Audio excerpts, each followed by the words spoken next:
Welcome to the Daily Bread Crumb, a quick Bible lesson that seeks to find the humor in most things and God in all things. I'm Greg Allen.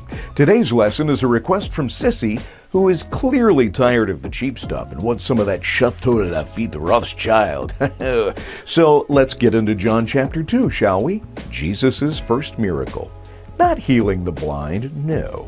Not walking on water, Not raising the dead, nope. What was his first miracle, you ask? Well, he fixed a party. Jesus shows up to a wedding in Cana. Weddings back then lasted days. This wasn't a 3-hour ceremony and cake in the church basement, no. This was a full-on Middle Eastern celebration, music, dancing, cousins you don't even recognize, and then all of a sudden, disaster. They run out of wine. Da-da-da. That's not just awkward, that's a cultural catastrophe.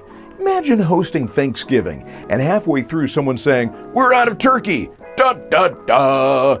Mary notices and tells Jesus. And Jesus says something that sounds a little spicy. He says, "Woman, what does this have to do with me?" Relax, this wasn't rude in their culture, but I love Mary's response here. She ignores him completely and turns to the servants and says, "Do whatever he tells you." That's a life verse right there, ladies. I'm going to get punched later.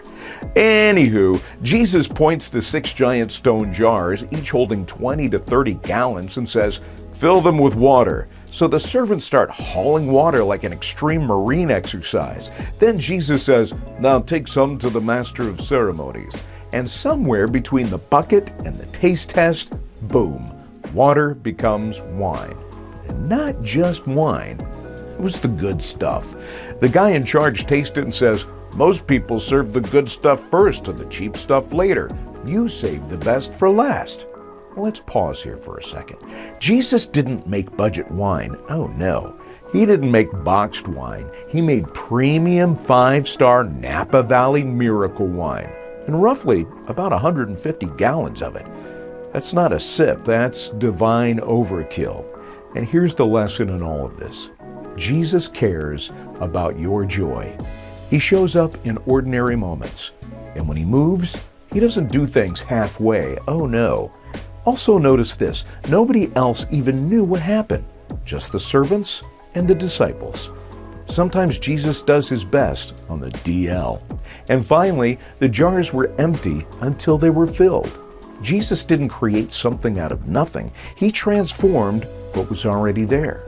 So whatever you're bringing today, whether it be stress or doubt, exhaustion, put it in his hands. Because Jesus still turns ordinary water into extraordinary wine. That's the Daily Breadcrumb.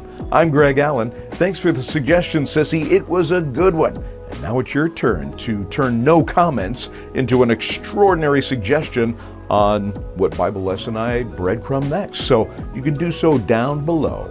I'll see you on the flippity flop.